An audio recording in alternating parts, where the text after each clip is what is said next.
जैसा कि आप सब जानते हैं कि दिल्ली में 24 घंटे बिजली देना और फ्री बिजली देना अरविंद केजरीवाल जी की सरकार का ना सिर्फ वादा है बल्कि एक ऐसा वादा है जो लगातार 9 साल से हम पूरा करते आ रहे हैं। दिल्ली एक लौता राज्य है जहां 24 घंटे बिजली आती है और उसके बावजूद 22 लाख परिवारों का बिजली का बिल जीरो आता है। जैसा कि आप जानते हैं कि अरविंद केजरीवाल जी की सरकार की कोई ऐसी पॉलिसी नहीं है जिसको हमारे विरोधी रोकने की कोशिश नहीं करते। साल दर साल, हर साल जब भी अरविंद केजरीवाल जी दिल्ली वालों के लिए कोई काम करने की कोशिश करते हैं, उनके हित में कोई फैसला लेने की कोशिश करते हैं, तो हमारे विरोधी हर संभव प्रयास कर देते हैं उस काम को रोकने का।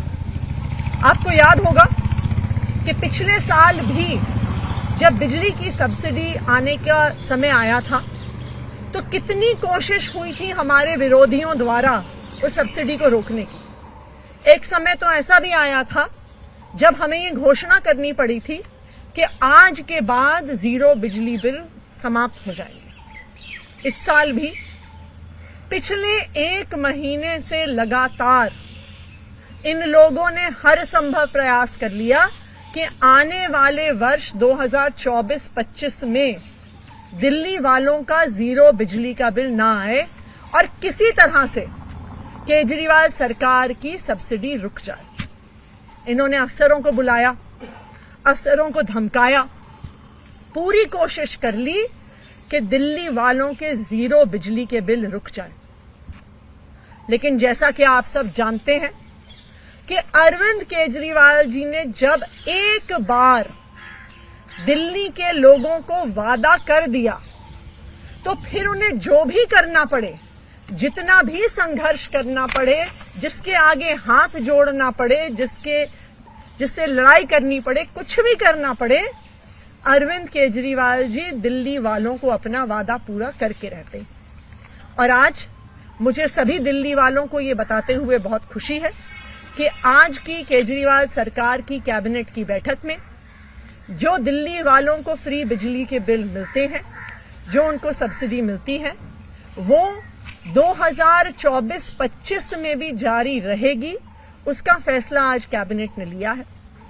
तो जिस तरह अभी तक 200 यूनिट तक बिजली फ्री, 400 यूनिट तक बिजली के बिल आधे, जो सब्सिडी दिल्ली के किसानों को, दिल्ली के वकीलों को, 1984 के जो दंगा पीड़ित हैं उनको जिस तरह से सब्सिडी पिछले वर्ष 2023-24 में मिलती आई है, उसी तरह से आने वाले साल में भी सब्सिडी मिलती रहेगी। दिल्ली वालों का बिजली का बिल जीरो आता रहेगा और अब ये पॉलिसी 31 मार्च 2025 तक पास कर दी गई है। धन्यवाद। लेकिन आप बता सकते हैं कि क्या अड़चन इसमें आ रही थी? पिछली बार आपने बताया था बकायदा कि लेटर लिखे गए थे और उन्हें रोकने के लिए बकायदा आपके पास भी नोट आया था, तो इस बार भी क्या इस तरह कोई नोट आया? क्या कोई इसकी टाइम? देखिए, अगर आप पिछले साल भर में देखिए तो अब इन लोगों ने एक तरीका अपना लिया है काम को रोकने का।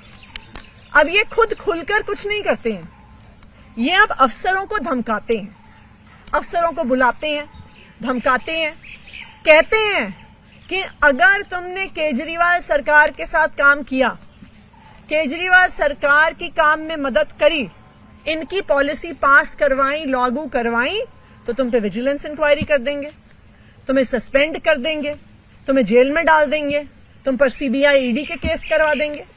तो अब इनका काम करने का तरीका हमारे विरोधियों का, इन लोगों का चेंज हो गया है।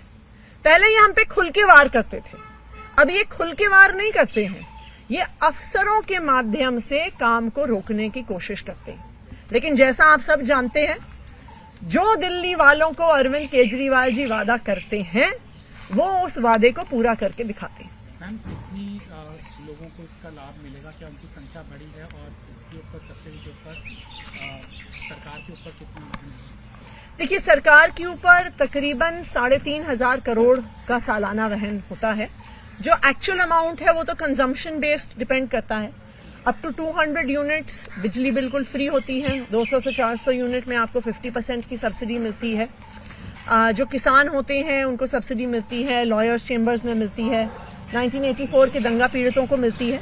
तो जो उनका एक्चुअल कंजम्पशन है उसके आधार पर मिलती है। तो वो डिपेंड करेगा जो एक्चुअल फिगर होगा कि लोगों का कंजम्पशन कितना होता है। ईडी वाले मामले में भी लगातार कोर्ट में मामला चल रहा है। आतिशी क्या कहेंगी? वो कह रहे हैं कि डिले किया जा रहा है प्रक्रिया को, और ये भी कहा कि आप उनके बदनाम करने के लिए जो एक आरोपी को सीसीटीवी दिया था उसको इस्तेमाल कर रहे हैं, गुमराह कर रहे हैं। हम उनको बदनाम कर रहे हैं कि वो खुद ही अपने आप को बदनाम कर रहे हैं। वो खुद पहले कोर्ट जाते हैं। केजरीवाल जी को बार बार समन भेजने के बाद पहले तो वो अरविंद केजरीवाल जी ने जो सवाल उठाए उनका जवाब नहीं देते।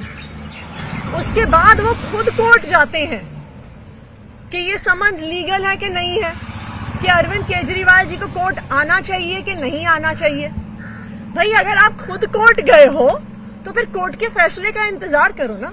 ये तो ऐसा लगता है कि ईडी ऐसा मानती है कि जी अब तो हम कोर्ट का भी इंतजार नहीं कर सकते, हम तो कोर्ट के भी ऊपर हैं।